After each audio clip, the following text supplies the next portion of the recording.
Hello everyone and welcome to Meet Me at the Table. This is Colin and I am doing a first for myself. I'm doing an unboxing video. I've never done one of these, but I love watching Barron's so many times. And when I got Primal, he was like, oh, I'll take it. I'll do the unboxing. And I was like, no, I want to do the unboxing. So you're going to have to suffer through me doing this once because I am so excited for this game. Primal The Awakened is a boss battler game. You're fighting different monsters, working together. It's a 1 to 4 player cooperative game. There are one-off scenarios. There's also a full campaign in here. I think it's 30 different scenarios you can play through. There's also all of the expansion monsters and an additional hunter. But those have not come yet. All I have is the base core box. I think that will come in a couple of weeks. I do want to call out, I bought this myself. This is my copy. So I just can't wait to show this to you. I believe Mike from One Stop Co-op Shop is doing a playthrough this week of this game. If you want to check that out, I'll put a link in the description below once I see that. And then I should have a playthrough of this sometime next week, hopefully with some painted minis. We'll see how good I am at getting these things painted. All right. Without further ado, let's jump into this box. Before we do jump into it, I just want to show you the massive size. I do not think this will fit on a Calyx. It makes Gloomhaven look small. And most of the reason for its size is the minis. So yeah, let's open this up. Inside of the box is this neoprene mat. It looks like it's dual-sided for 2 different terrain types. I don't think it's going to matter whenever you fight monsters. You can decide either side. Just actually very similar to Monster Hunter. I do want to call out, I have all of Monster Hunter. I did a playthrough on One Stop for that, and I've been waiting to do any more of that game because I actually have all the monsters painted. I've been waiting because I'm waiting for the errata cards because all of the leveling up of your weapons, all of that was wrong. And so they're supposed to be sending that. Who knows when that's going to show up.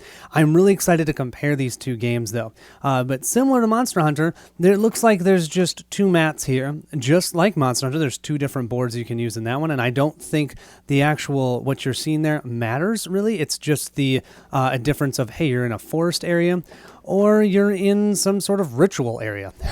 There will also be a board of that in here as well. Next, we have all of our ginormous minis. Now, what I'm going to do is I'm going to showcase each mini at the end of this video. If you just want to see the minis, check out the description below, and you will see a timestamp that will get you to where I'm going to have the minis looked at. Right now, we're just going to move past these and look at them at the end. As you can see, once you remove those minis, look at how empty this box is.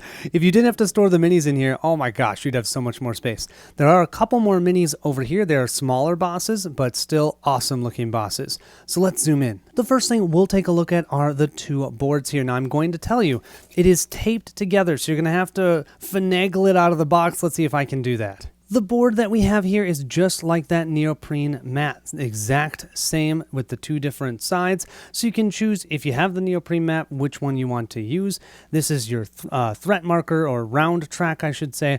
After 10 rounds, if you haven't defeated a boss, you lose. So you'll always track that on the board itself. This single-sided board is the map of Thyrea. That is the world that Primal takes place in.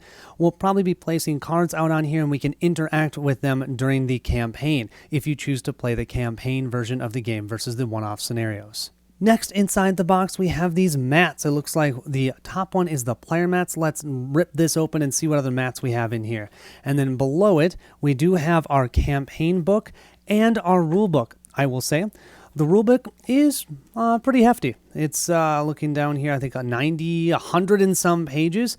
But I will say, if you're playing the campaign, you only have to read the first, 50 some. And then the second section is how to play the one-off. So you can see these are the one-off ones where you just, okay, I'm going to do Expedition 1 or Expedition 2. This whole section is about the campaign. And then at the back side, it's got different items of, hey, what does that symbol mean? The different monster rules, stuff like that. And of course, keywords and indexes. So it's not a small rule book, but I'm about 1/3 of the way through this and it hasn't been terrible. It's easy to understand. And so far I've been quite happy with the rule book. We'll see when I actually get to start playing. Conversely, the campaign book is going to have, I don't want to spoil too much, pictures and story. Oh, it looks so cool. I'm not going to show too much in this one because I don't want to spoil anything in case you're playing it. But this looks awesome. And it's really nicely done. I do wish, I love the spiral ones where it's a lot easier to open and it lays flat open. This one is not that way. So if you open the book a couple times and want to spread it out, you're going to create creases, but it is what it is. It's still really nice quality. The core box comes with 4 different hunters you can play with, and then one of the expansions provides a 5th, but it's still a 1 to 4 player game. We have our greatsword. You'll put your main weapon here. You've got a spot to place a helmet, some armor, some one-time use items over here. So we've got the Darien, the great sword, Mira, the great bow, and yeah, you can even see they've got different looking armor or weapon spots. Oh, Thoreg, the hammer. And then the last one here, we've got Leonar. That is the sword and shield character. We also have the boss mats. This is the Vyraxin. I believe that's the first one we're going to fight. I'm going to show you some of the other ones. If you don't want to look at that, go about 30 seconds ahead and you can skip this. We got the Vyraxin. We have the Karja. Oh, look at that. I love the art. Oh my gosh, as I'm looking at this. Oh, this just makes me excited. Then we've got the Thoramat. Oh, look at the hammerhead. Oh, that's going to hurt. That's going to really hurt. We have the Digorax. That guy is pointy. And look at these sweet wings. Oh my gosh. Who knows what that even means? I'm sure it's specific to him. Probably some sort of armor. We have the Korowan. Oh, this guy's got coral growing on him. Oh, you can see they have weaknesses here. And this also tells you, helps you determine which decks they use, I believe. Then we've got the Orowaxin. Oh, I love the purple. Oh, that's so freaking cool. And then the Phylexier. Oh gosh, this guy's going to chase us down. Now, what's interesting about this game, unlike with Monster Hunter where you've got a whole board, the monster actually isn't going to be moving at all, and we only have 4 spaces on that mat itself to move. So I'm really interested to see how they keep that tactical, exciting feel when you're not actually moving around on a board. So like this guy, I would think he'd be chasing us, but he can't chase us. He just sits in the center of the board. So I'm interested to see how they make the mechanics work for that. More cross. That looks sweet. Then we've got the Ozeo. Oh, this looks like some sort of bug. This will be the one that I've got to have Barrett play with me because he hates bugs. And we've got the Jekhorus. Oh, man, look at this guy. Look at that tail. Oh, that's really pointy. It's kind of like a scorpion guy. And we've got the Horum. Okay, I wasn't going to show you all these, but the art, you guys, is fantastic, so I've got to. Next, we have the Taragua. This is basically a rhinoceros on steroids. Look at that hammer tail as well. Sheesh. And then the Awaken. That's probably the big boss guy. That looks freaking cool. He's so big, all you see is his face. And then that one maybe is Make Your Own or something. I don't know. This one doesn't have a name. Moving deeper into the box, I'm not even sure what this is. This is the Herbalist. I believe that's for the campaign. We'll open that in a second. This is most certainly the campaign tracker, and there's multiples of them. And then below here, after you go through the 2 campaign trackers, they have all the different terrain types. So the terrain is cardboard, as well as it looks like a bunch of cardboard tokens. So we'll look at that in a second. I'm thinking that these are cards for those different locations on the map, and if we go to those locations, we can maybe obtain some of these items if we give up the specific resources. I'm not entirely sure, but that seems to make sense to me. And it looks like they've got level 1s, level 2s, and then if we move to level 3s, and they've got the Horn Forge. Let's flip more. We got the Coral Forge. There's the Crystal Forge down here. Yeah, so I'm thinking that that's what this is used for. This is how you are going to craft and create additional gear. So in the campaign mode of the game, you will play and then you gain, I don't know if it's exactly resources or whatnot, but whatever you gain after you defeat these bosses, you then can go to different locations, and it looks like you can create better gear for yourself, which is kind of sweet. You then have an overall campaign tracker, and yeah, you can see here the trophies. So as you defeat these enemies, you'll gain these as trophies, and then you can likely convert them into specific cards. And then over here for each character, you'll have your own character sheet, and that's going to help you leveling up your character. It also likely means that if you want to play more than one campaign at the same time, you certainly can, because you can put your name and your class, and then when you decide to play that specific campaign, you find the cards and the skills that you have available to you based on what's on this sheet. I really like that, because there are some times when I want to play more than one campaign. Maybe I'm doing one solo and I want to do one with some of my friends, and it's nice to be able to do both at the same time, although it will still take a little bit of finagling when having to switch the decks around. Still though, a nice thing, and they give you tons of these. I mean, tons. I highly doubt I'll ever go through all of those. As you would expect, and just like Monster Hunter, there is terrain that will be placed out on the board, and one of the important pieces in the game is utilizing your terrain as effectively as you can to stay alive and defeat that boss. So you've got some rocks, you've got some different plants, and they'll all give you different abilities or detriments. It looks like this is sand, maybe you'll get stuck, who knows. We also have tokens for tracking. My guess is these are stamina symbols because how this game works is you have to pay stamina to play cards. And a lot of times you have to discard cards with stamina symbols, but you also can generate stamina that you can keep from round to round and then use it in a future round. And that's my guess is what that's for. Actually, that's probably these ones. So I'm not sure what those are. These are likely shields. Come on, those look like shields, right? That's probably our round tracker. That's probably tracking health. Ooh, this is tracking your struggle with the boss. And if they get more and more of those tokens, they have stronger and stronger effects. So you want to get rid of those. We got lots of health trackers, maybe additional damage tokens. Yeah, lots of these. Ooh, they're all our cardboard. They feel really nice. The biggest thing I haven't seen yet in the box is a place to effectively store them. We'll see. Just looking at the inside of the box, it looks like it's going to be baggies for the tokens, I believe. I don't think this is going to store all of the tokens. So, all right, let's go through some of the cards now. These look awesome. These are our weapon cards. And then I'm not sure what these are, so I'll open them up and tell you what they are. These are most certainly the weapon cards down here. It tells you how much damage they do. You can see these are different levels of them. If I got the Great Sword, I could turn it into the Flame Tongue, or I could turn that into a Flame Tongue level 2, stuff like that, or a Dragon Claw level 1. So I might have to make that determination as I'm playing how I'm going to level it up. Same with these Blood Reef level 1 versus the Shimmering Blade. And each of the characters will start with one of these cards. Here we have the Bowman. Okay, and what's important is the damage down here. This also tells you how you can set up your deck. You can have the 4 different colors of cards, and each one it tells you how many of those card types you can have in your deck. So you could have 6 red, 6 blue, 6 yellow, and 6 green. Well, that's very balanced. And it looks like a lot of the starting ones are the same way because that's the same with the Great Bow. It's 6 across the board, but maybe as you level up, you can have less of other cards, which means you'll maybe get your better cards more often because this game, you're going to play cards, go to your discard pile after you've played your entire deck. You'll draw your discard pile back up or shuffle it back up and draw cards. So it might be nice if you actually have less cards because you're more often to see your good ones. You can even have this for weapons like, the axe or hammer that we've seen, but also it looks like they have these for shields as well. So you got shields. Dang, I just love the art. The art looks really dang cool. I will say, comparing this to Monster Hunter, the art here is phenomenal. Monster Hunter is very bland. It's black. It's the weapons look very, I don't know, basic, right? It's just the weapon and nothing else. These look so much cooler. So really excited to explore these. They also have a player reference for each of the 4 characters, which is really cool. Each one is unique for the character. I don't know if that means they'll have different abilities. Yeah, I see Taunt over here, and this one doesn't have Taunt. That's so cool. So whichever character you're playing, you can grab that sheet and it'll be specific to you. They also have this nice round structure. Look at that round.